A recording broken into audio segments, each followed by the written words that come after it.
तो जो इंसान और जो पार्टी ये सोचती है वो किसी पार्टी को खत्म कर देगी, वो तानाशाह की ओर देश को ले जाना चाहता है। अब यही हमारी बहन स्मृति ईरानी जी थी जो गैस के दामों को लेके सड़कों पे उतरती थी। अब मैडम खुद मंत्री है, खुद वुमेन एंड चाइल्ड मिनिस्टर है। क्या वेलफेयर हो रहा है? नमस्कार, हमारे बीच अभी हैं ऑल इंडिया महिला कांग्रेस अध्यक्ष नेता डिसूजा और हम इनसे बात करेंगे कि क्या कुछ महिलाओं के लिए राजनीति में क्या जगह है। और आए दिन अगर आप देखते रहते हैं तो कई सारे ऐसे नेता हैं जो महिलाओं के खिलाफ आपत्तिजनक बयान देते रहते हैं और कांग्रेस की क्या रणनीति है। आज इन्हीं सारे मुद्दों पे हम इनसे बात करेंगे कि क्या रणनीति है। सबसे पहले मैम आपका बहुत बहुत स्वागत है कि हमारे चैनल मॉलिटिक्स में। Thank you Nikita. मैम मेरा पहला क्वेश्चन आपसे ये होगा कि क्या अब ये समय आ चुका है कि कांग्रेस को अब सत्ता पक्ष से लड़ने के लिए जमीन पे उतरने की ज़रूरत आ गई है कि जनता के साथ मिलकर वो लड़ाई करे? देखिए, कांग्रेस हमेशा ज़मीन पे काम करती आई है, पहले भी और अभी भी करती आ रही है। पर ये भी सच्चाई है कि समय के साथ साथ जिस तरीके से जो पार्टी सत्ता में है वो ऐसे ऐसे हथकंडे अपनाते हैं जो पहले के राजनीति में कभी नहीं अपनाया गया था। वो झूठ को ऐसे पेश करते हैं जैसे वो सच है, और झूठ को जब बार बार दोहराया जाता है तो वो लोगों को सच लगने लगता है। अब बात है कि जब हम सच्चाई के लिए भी अपना मुंह बंद रखें, या सच्चाई को इतना ज़ोर से ना बोला जाए, या सच्चाई को बार बार रिपीट नहीं किया जाता है, तो वो सच्चाई दब जाता है ना, जो भी बड़े नेता हैं कांग्रेस के वो कभी भी जमीन स्तर पे नहीं उतरते। अगर राहुल गांधी की भारत जोड़ो यात्रा छोड़ दें और राहुल गांधी जी को छोड़ दें तो कांग्रेस में कोई भी ऐसा बड़ा नेता है जो जमीनी स्तर पे उतरा है 2014 के जिसका जिसका लाभ अगर देखा जाए तो सीधे तौर पे बीजेपी को मिल रहा है? नहीं, ये मैं आपको इसमें करेक्ट करूंगी। बहुत सारे बड़े नेता जो अब बड़े हुए हैं कांग्रेस में, वो ज़मीनी स्तर से निकले हैं। वो कहीं ना कहीं उन्होंने नहीं, अपने अगर देखा जाए 2014 के पहले की अगर बात की जाए जिसका लाभ सीधे सीधे पे बीजेपी को मिली है और बीजेपी सत्ता में आई है। नहीं, 2014 से पहले हो या अब हो, कांग्रेस ने हमेशा ज़मीनी स्तर के लोगों को एक मौका दिया है। कांग्रेस ने खास करके एनएसयूआई यूथ कांग्रेस के बैकग्राउंड के लोगों को बहुत ही ज़्यादा अहमियत भी दिया। अगर आप ये देखिए कि बहुत सारे लोग जो तब अपने यूथ कांग्रेस के डेज में, या अपने एनएसयूआई या अपने छात्र राजनीति में जिन्होंने तब से कांग्रेस पार्टी से काम किया है, वो आज कहीं ना कहीं अहम पदों पे है। और इसमें क्या गलत है? अपने ही घर में फूट क्यों हो रहा है फिर सचिन पायलट को लेकर के अगर देखा जाए तो? देखिए, ये घर जो है वो अपना है, और कौन से घर में क्लैशेस नहीं होता है। फ़र्क इतना ही है कि कांग्रेस पार्टी ने सभी को बोलने का अधिकार दिया है, और कांग्रेस पार्टी ने मीडिया को भी वो छूट दी है कि वो लोगों से ऐसे प्रश्न करे। आज के तारीख में भाजपा के अंदर कितनी नाराज़गी है सबको पता है, पर हमारे मीन्स ना उनको ये सवाल किया जाता है, किसी के भी कोई भी उनको ये सवाल नहीं करते, क्योंकि उनको पता है कि ये सवाल उनको उनके सामने करना नहीं चाहिए। और दूसरी बात है कि इतना दबाव में जीते हैं वो लोग कि वो मन में भी कुछ हो ना तो वो बोल नहीं सकते, क्योंकि उनको पता है कि अगर विपक्ष पे ये इतने भारी हैं कि वो सिर्फ सीबीआई, इनकम टैक्स, ये सारे जितने भी डिपार्टमेंट्स हैं वो उनके पीछे लग जाता है, तो उनको ये भी पता है कि वो अगर अपने मुंह खोलते हैं तो फिर उन पे क्या कार्रवाई होगी। अगर 2014 से पहले की बात करें तो जब सत्ता में कांग्रेस की सरकार थी तब गैस के दाम जो बढ़े थे तब आपने देखा होगा कि स्मृति ईरानी जी ने सिलेंडर के दामों को लेकर के कितना हाई तौबा मचाया था। तो कांग्रेस क्यों शांत क्यों रहती है अगर ऐसा कुछ होता है तो फिर? कांग्रेस शांत नहीं है। कांग्रेस ने बार बार लोगों के हित में, जनता के हित में, महिलाओं के हित में जब जब गैस के दाम बढ़े हैं, क्योंकि एज अ वुमन, महिला होते हुए हमें पता है कि गैस का दाम बढ़ने का मतलब क्या है। गैस और आज और ख़ास करके तब 415 रुपया था, आज गैस का भाव 1200 रुपया तक पहुंच रहा है।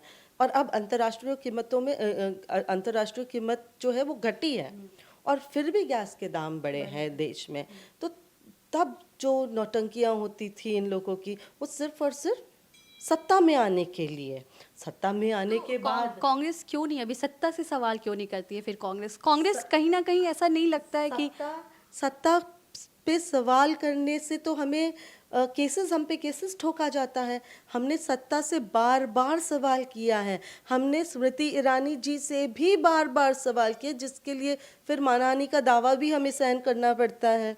अब तब यही हमारी बहन स्मृति ईरानी जी थी जो गैस के दामों को लेके सड़कों पे उतरती थी। अब मैडम खुद मंत्री है, खुद वुमेन एंड चाइल्ड मिनिस्टर है। क्या वेलफेयर हो रहा है? अब आप मंत्री हो, आप मंत्रालय में बैठे हो, क्या आप इतना मौन क्यों रख रहे हो? आप अपनी आवाज़ क्यों महिलाओं के हित में नहीं उठा रहे हो? क्या तब सिर्फ सत्ता में आने के लिए ये हित की बात थी, और अब जब आप मंत्रालय पे खुद बैठे हो तो फिर आपको लगता है कि अब ये पता नहीं किनको खुश करने के लिए, या अपने आकाओं पे, अपने नेतृत्व से क्या आप सवाल भी नहीं कर सकते हो? एक सवाल ये है कि जैसे कुछ दिन पहले कैलाश विजयवर्गीय ने बयान दिया था कि महिलाओं को कपड़े ऐसे पहनती हैं कि सुर्खनेखा लगती हैं, तो इस पे ऑल इंडिया महिला कांग्रेस अध्यक्ष का क्या कहना है? देखिए, कैलाश विजयवर्गीय जी ने बार बार देश की महिलाओं को का अपमान किया है। कई सारे ऐसे नेता हैं जो बयान देते रहते हैं हमेशा महिलाओं के कपड़ों पर लेकर के। शायद इनकी ये मानसिकता है, वो कोई भी हो, जो महिलाओं के कपड़े पे या उनके लुक्स पे या उनके कलर पे, या वो कितने की गर्लफ्रेंड हो या ये क्या है, ये इनकी मानसिकता दर्शाती है। संसद से और सड़क की जो राजनीति है वो बहुत अलग है। संसद की लड़ाई अलग है, सड़क की राजनीति की लड़ाई बहुत अलग है। तो इस दौर में आपको कैसे सपोर्ट मिलता है? राजनीतिक पार्टी से कैसे सपोर्ट मिलता है, या फिर आपके घर से आपको कैसे सपोर्ट मिलता है? आपने तो एक बहुत टफ क्वेश्चन पूछ लिया, क्योंकि जब जब घर के लोग देखते इससे हैं, बहुत महिला प्रभावित होंगी कि आप अध्यक्ष हैं और आपके लिए सपोर्ट हो रहा है, आपको सपोर्ट मिल रहा है, तो और भी महिला आगे बढ़ सकती हैं ये देख करके।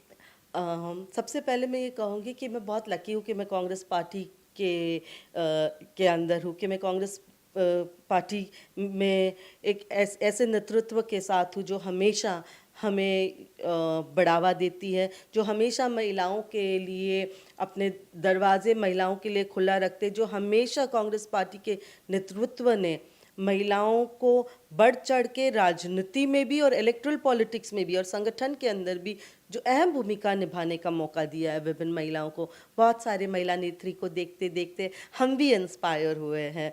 मुझे अभी भी याद है जब हम NSUI यूथ कांग्रेस में थे, तब अंबिका सोनी जी को देखते थे तो ऐसा लगता था, दिखाई देता था कि कैसे मैडम हमेशा और हम लोग भी सोचते थे कि हम भी कभी, और आज गर्व होता है कि it's time for all of us to give back to the party. It's time for all of us to do our best for the party.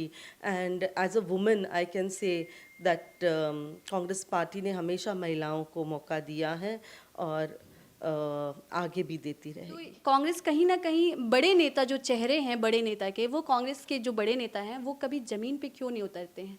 जमीन की राजनीति क्यों नहीं की है? नहीं, मुझे नहीं अगर राहुल गांधी जी को छोड़ के बात किया जाए, क्योंकि भारत जोड़ो यात्रा उनकी बहुत ज़मीनी स्तर पे थी, मगर उसके पहले अगर देखा जाए तो कोई भी बड़े नेता हैं जो कि जिनका चेहरा बड़ा है, वो कभी भी ज़मीन पे क्यों नहीं उतरे?